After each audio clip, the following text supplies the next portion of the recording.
Iran ने उर्दन में अमरीकी एयर बेसिस पर क़यामत ढा दी।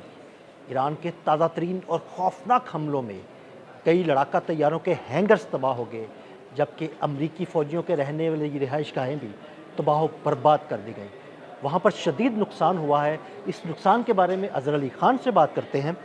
अज़हर भाई, बड़ा ही शदीद किस्म का हमला किया है ईरान ने, 2 अमरीकी एयर बेसिस पर हमला किया है उर्दन में।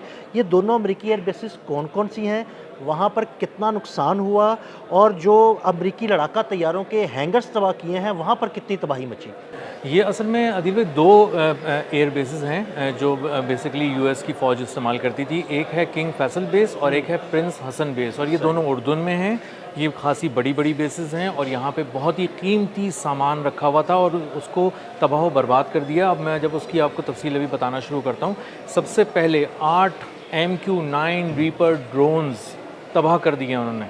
अच्छा, यानी अगर 8 MQ-9 रीपर ड्रोन्स खड़े खड़े तबाह कर दिए, तो 32 ड्रोन्स की खबर जो है वो 2 दिन पहले मैंने और आमिर रज़ा ने वीलॉग किया था। अगर 32 में 8 और ऐड करें तो ये तो 40 बन जाते हैं। 40 हो जाते हैं, और अभी 2 और हैं जिनको बहुत ही ज़्यादा बुरी तरह डैमेज किया गया। तो ये तकरीबन 10 आप समझ लें, और ये एक $30 मिलियन का होता है। तो ये मतलब 30 से लेकर $45 मिलियन तक की इनकी कीमत होती है, अगर इसमें वो मिसाइल्स वगैरह नस्ब कर दिए जाएं। जी।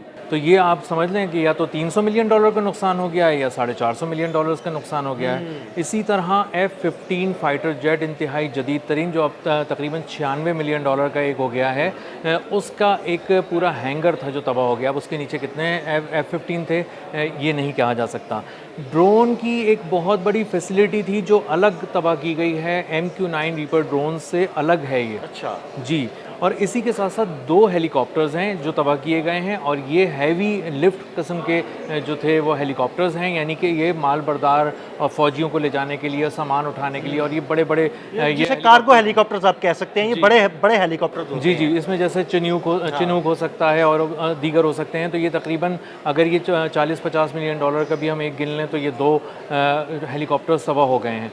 अब इसका मामला ये है कि यहाँ पर बड़े पैमाने पर जो तबाही फैलाई गई है उसमें एकोमोडेशन भी है। असर भाई, आपने चिनूक की बात की ना, तो मैं एक वाकया शेयर कर दूं आपके साथ। जब पाकिस्तान में ज़ल्ज़ला आया था ना 8 अक्टूबर का, तो मैं उस वक्त ना रिपोर्टिंग कर रहा था चकलाला एयरबेस पर। तो मैंने चिनूक हेलीकॉप्टर को बड़े करीब से देखा, तो उसमें बहुत ज़्यादा गुंजाइश होती है फ़ौजियों को ले जाने की, या इवन जो कार्गो के लिए चीज़ें लिफ्ट की जाती हैं, बहुत ज़्यादा उसमें जो है ना वो गुंजाइश होती है। इवन उसके नीचे बांध के बड़ा बड़ा फील्ड हॉस्पिटल भी जो है ना वो एक जगह से दूसरी जगह मूव कर दिया जाता है। जी बिल्कुल।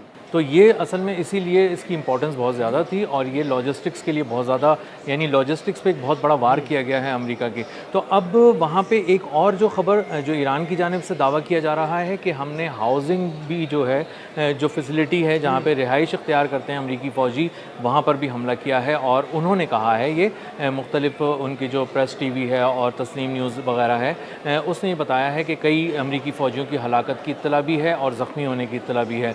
और इसका मतलब ये है कि यह हमला बहुत शदीद था, बहुत बड़ा था, और इन 2 एयर बेसिस पे वाकई क़यामत ढा दी है।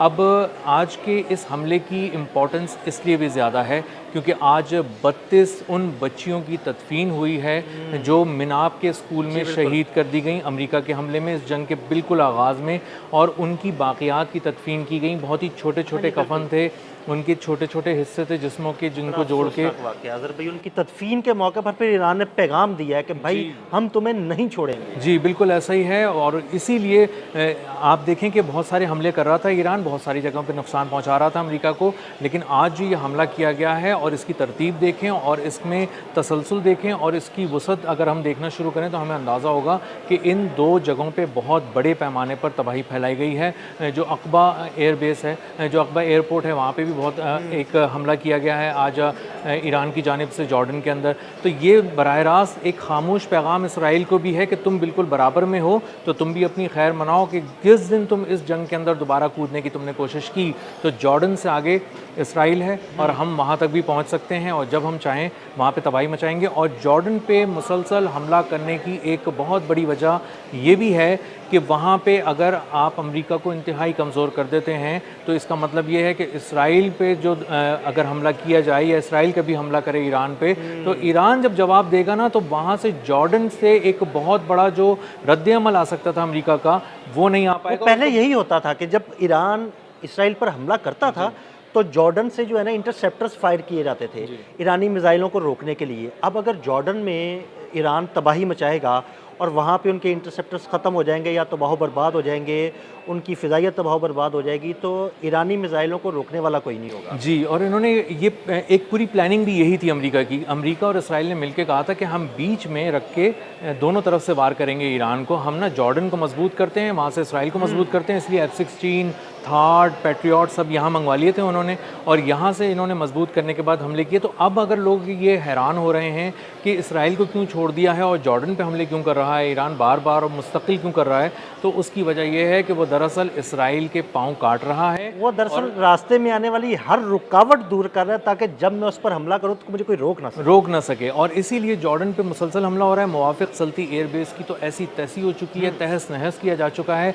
और अब कहीं पे अगर उनको महसूस होता है कि यहाँ पे किंग फैसल एयरबेस और प्रिंस हसन एयरबेस है, अगर यहाँ पे भी कोई ऐसी चीज़ जमा की गई है, जैसे MQ-9 रीपर ड्रोन्स यहाँ पे जमा किए गए थे, और अगर वो 8 तबाह हो गए हैं और 2 बहुत ही बुरी हालत में हैं, तो हम तो यानी 10 ही गए ना, वो 10 ही गए ना, वो 2 बुरी हालत में है, वो फ्लाई तो नहीं कर सकते ना। बिल्कुल ऐसे ही है। तो 10 ड्रोन्स अगर उन्होंने MQ-9 रीपर ड्रोन्स आज उड़ा दिए हैं, तो इसका मतलब ये है कि वहाँ पे एक बहुत बड़ी मिलिट्री एक्टिविटी, मिलिट्री बिल्डअप हो रहा था, और जो ईरान को चारों तरफ से घेरने का एक मंसूबा है, जिसके लिए तैयारे ये लोग मंगवा रहे हैं यूरोप से और लेके आ रहे हैं, और मुख्तलिफ इसराइल की एयर बेसिस पे उसको यूरोप से कुछ तैयारे आए हैं, उस बारे में मैंने आपसे अलग बात करनी है। जी। तो इस तरह जब ये तैयारे इन्होंने लाके मुख्तलिफ एयर बेसिस पे खड़े किए हैं इसराइल के, तो उसकी वजह यही है कि वो एक बड़े हमले की तैयारी अमेरिका कर रहा है, और उसमें कहीं ना कहीं इसराइल की सरजमीन वो इस्तेमाल करेगा, क्योंकि वहाँ पे वो 2 किस्म के एक उन्होंने डिफेंस शील्ड्स बनाई हैं, एक अमेरिका की डिफेंस शील्ड है और एक इसराइल की डिफेंस शील्ड है।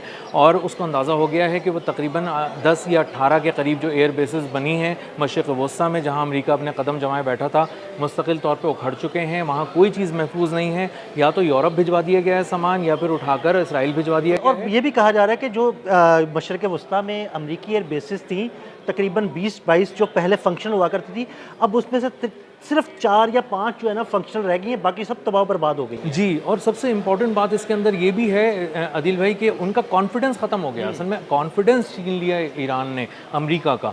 ये जो 4-5 एयर बेसिस जिनका आप तस्करा कर रहे हैं, वहाँ से भी अगर कोई चीज़ लॉन्च की जाती है, तो इस बात की अमेरिका के पास कोई गारंटी नहीं है कि अगर रद्द अमल के तौर पर ईरान वहाँ पर बैलिस्टिक मिसाइल फायर करेगा और नई टेक्नोलॉजी के ज़रिए जैसे वो हमले कर रहा है और बहुत बड़े पैमाने पर नुकसान पहुँचा रहा है, और ड्रोन्स को भी एक नए अंदाज से वहाँ पर भेज रहा है, तो वहाँ पर भी तबाही नहीं फैलेगी, इस बात की कोई गारंटी नहीं है। इसीलिए अमेरिका बहुत महदूद हो गया है, और वो बहुत ही सोच समझ के हमले करता है, और वो फ़िज़ाई हमले कर रहा है, लेकिन ईरान के करीब नहीं कर रहा, ईरान से दूर रहकर ईरान के अंदर फायर करने की कोशिश कर रहा है। इसीलिए आप देखें जज़ायर से आगे नहीं जा पा रहा वो, और ईरान के एयर डिफेंस सिस्टम उनको इससे आगे नहीं आने दे रहे। तो इस वक्त अमेरिका बहुत ज़्यादा फंस चुका है। उसकी पूरी रात बमबारी की खबरें दिन भर तो चलती हैं, लेकिन जब ईरान हमला करना शुरू करता है तो अंदाज़ा होता है कि उसने एक ही एयर बेस को पहले अच्छी तरह साफ़ कर दिया।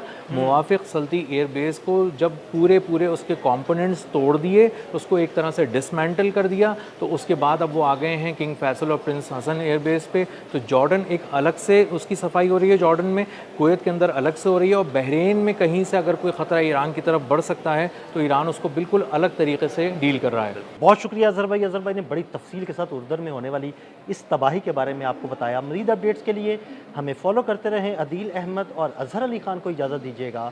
अल्लाह हाफ़िज़।